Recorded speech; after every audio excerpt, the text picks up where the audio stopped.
गुरुवार प्रणाम। मैं संजय कुमार। आज हम लोगों की जानकारी में 3 लोगों का इंटरव्यू था, लेकिन एक ही आदमी का डेटा आया। 2 लोगों से बातचीत अभी तक नहीं हो पाई है, तो एक ही डेटा पे मैं कर रहा हूँ। आज का इंटरव्यू पहली बार मुझे थोड़ा सा टर्न होते हुए दिखा, तो भाई आगे वाले कल से समझ जाइए, संभल जाइए। मैं बार बार कहता हूँ कि उस दिन के अखबार को, लास्ट डे और सेम डे के अखबार को यूपीएससी लेते जाइए खरीद कर। खासकर हिंदुस्तान टाइम्स और टाइम्स ऑफ इंडिया, 2 न्यूज़पेपर आप ज़रूर देख के जाइए, और वरना आप अपने लिए अच्छा नहीं करेंगे। बार बार मैं कह रहा हूँ। तो पीछे से ही ये सिलसिला चालू हुआ और आज ये कांड कर दिया। कांड इस सेंस में किया कि बोर्ड जिस एक लीक पे चल रहा था, जिस लाइन पे चल रहा था, आज बहुत बड़ा डेविएशन है। और उसका एकमात्र कारण है, आज टाइम्स ऑफ इंडिया में एजुकेशन से लेकर ज़बरदस्त खबर आई थी पेज नंबर 2 पे।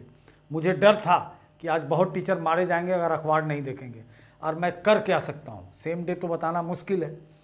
तो ये पार्लियामेंट के मीडिया की एक रिपोर्ट पे टाइम्स ऑफ इंडिया ने पेज नंबर 2 पे बहुत अद्भुत रिपोर्ट छापा है। और इसके बाद आप जान जाइए कि दिल्ली सरकार के प्रति बहुत सहानुभूति इंटेलेक्चुअल्स के बीच नहीं रहने जा रही।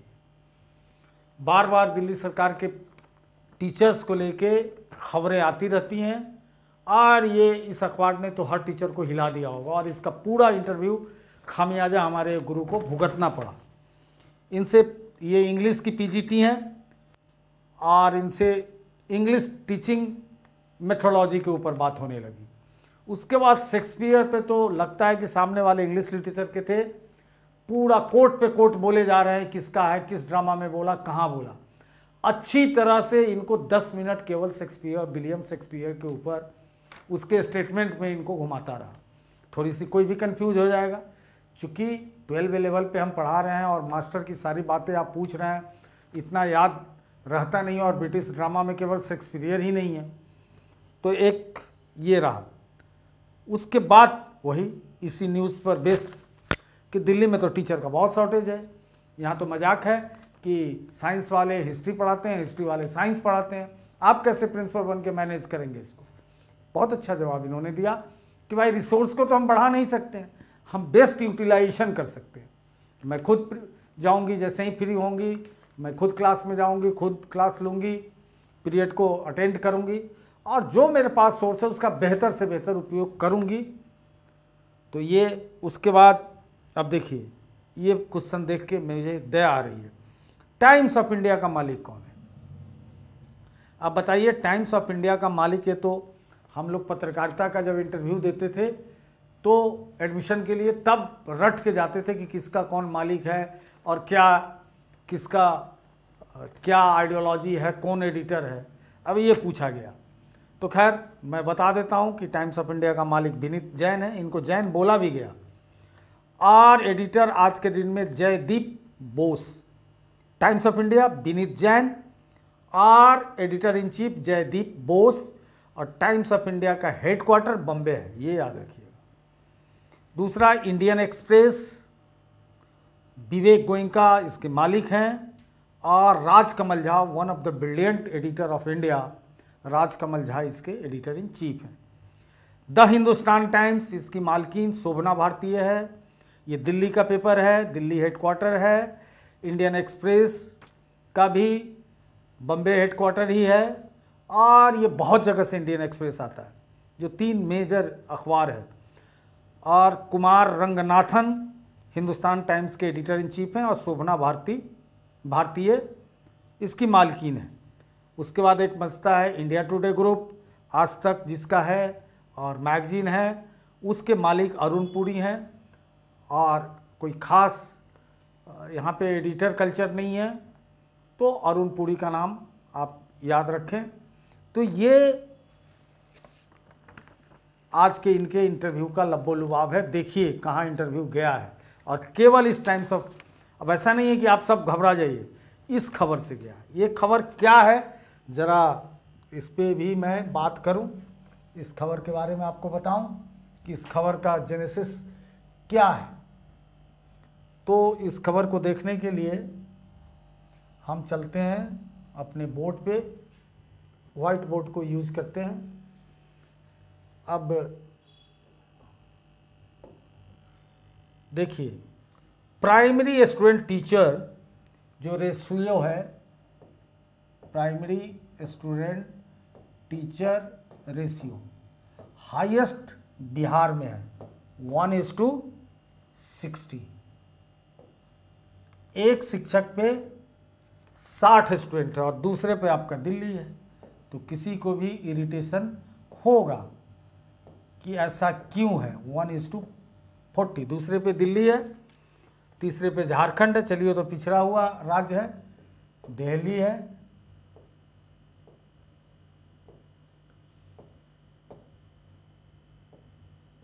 और बिहार है, 3 तो जानिए जाइए, और ये झारखंड है,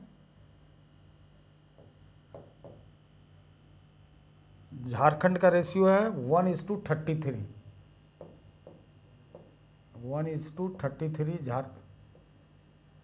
झारखंड का रेशियो है। उसके बाद Haryana 1:32, Haryana.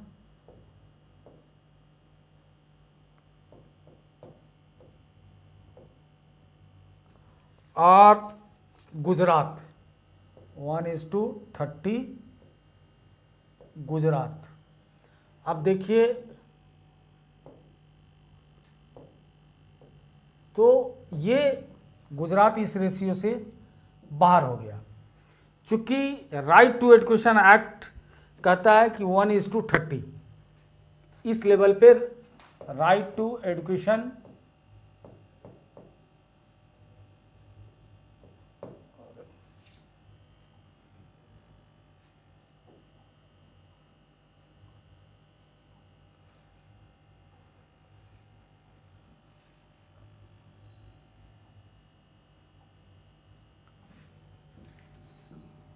Right to education act कहता है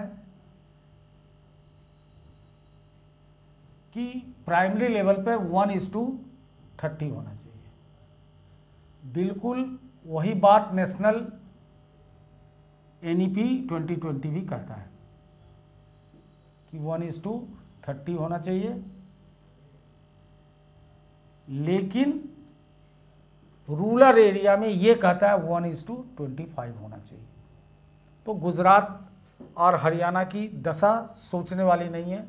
झारखंड भी ठीक ठाक ही कहलाएगा, लेकिन बिहार और दिल्ली बड़े घातक डाटा लेकर आते हैं। तीसरा है highest upper primary. Upper primary में हाईएस्ट है, उसमें दिल्ली है।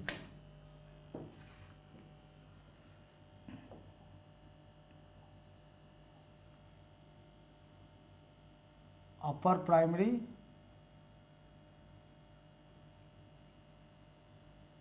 में दिल्ली का रेशियो है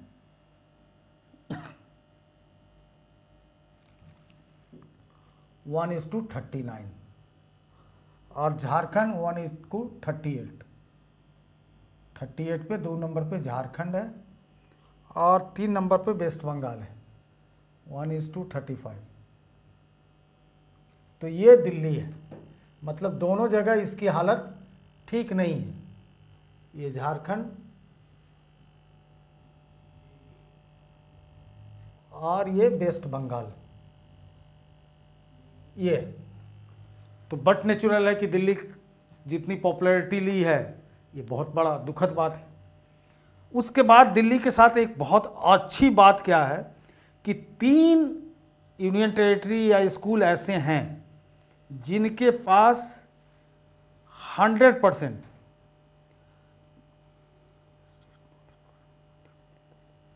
जिसके पास इंटरनेट की सुविधा है। उसमें दिल्ली, चंडीगढ़ और पुडुचेरी, यहाँ 100% ये तीनों यूटी हैं। दिल्ली, जो दिल्ली का अच्छा पक्ष है, कोई अगर निगेटिव बोलता है तो आप बोल सकते हैं कि यही बात नहीं है, दिल्ली का अच्छा पक्ष भी है। दिल्ली, चंडीगढ़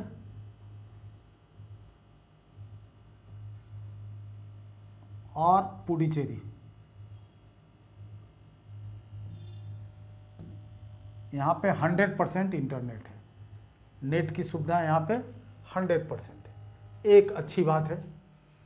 उसके बाद 3 स्टेट और यूटी ऐसे हैं जहाँ केवल एक टीचर है स्कूल में, चंडीगढ़, पुडुचेरी और लक्षद्वीप। तो चंडीगढ़, पुडुचेरी और लक्षद्वीप में एक और डाटा आ गया कि एक, इससे दिल्ली बाहर हो गया, कि इसमें क्या कॉमन आ गया कि यहाँ एक स्कूल में केवल 1:1, मतलब स्कूल मात्र एक टीचर से एक स्कूल चल रहा है। तो इस ढंग से इस डाटा को देख लीजिए, आज इसी डाटा ने कांड कर दिया और इंटरव्यू इस रूप में अपना रूप ले लिया। दूसरा, किसी का डाटा मेरे पास नहीं आया ताकि मैं बोर्ड के मिजाज को समझूं। कल अगर आता है, आप लोगों से आग्रह है जिनका आज था कि भी भेजिए भाई, दूसरे के काम आएगा। और जब तक वैलिडिटी नहीं होगी तो मैं भी कुछ नहीं बोल पा रहा हूँ कि और लोगों से ही पता चलता कि और बोर्ड में क्या हो रहा था। तो कल से फिर से मैं कह रहा हूँ कि इस अखबार को आज ज़रूर पढ़िए, फिर से टाइम्स ऑफ इंडिया को काम लायक मैं बता दिया हूँ, फिर से इस पर नोट्स बनाइए और कल के अखबार को खोलिए। हाँ, इनसे एक हेडलाइन भी पूछ दिया कि टाइम्स ऑफ इंडिया का हेडलाइन क्या था, जो शिंदे और वो गुट, जो चुनाव आयोग ने शिंदे को ही मान लिया असली शिवसेना, उस पर भी एग्जैक्ट पूछ लिया। मतलब कुल मिला के ये इंटरव्यू बहुत वो लीक पे नहीं चला। वैसे तो इंटरव्यूअर का कहना है इंटरव्यू का मतलब ही है कि कब क्या पूछ ले, कोई नहीं जानता है। लेकिन इस भटकाव का कारण हमें पता है, डायग्नोज में कर लिया, ट्रीटमेंट भी कर दिया कि अखबार इसका मूल जड़ है। और ये बड़ा इरिटेटिंग खबर है जो दिल्ली के लिए अच्छी बात नहीं है, जिसका खामियाजा आज के इंटरव्यू पे जिसका प्रभाव पड़ा है। तो अखबार को देखिए, समझिए। जय हिंद।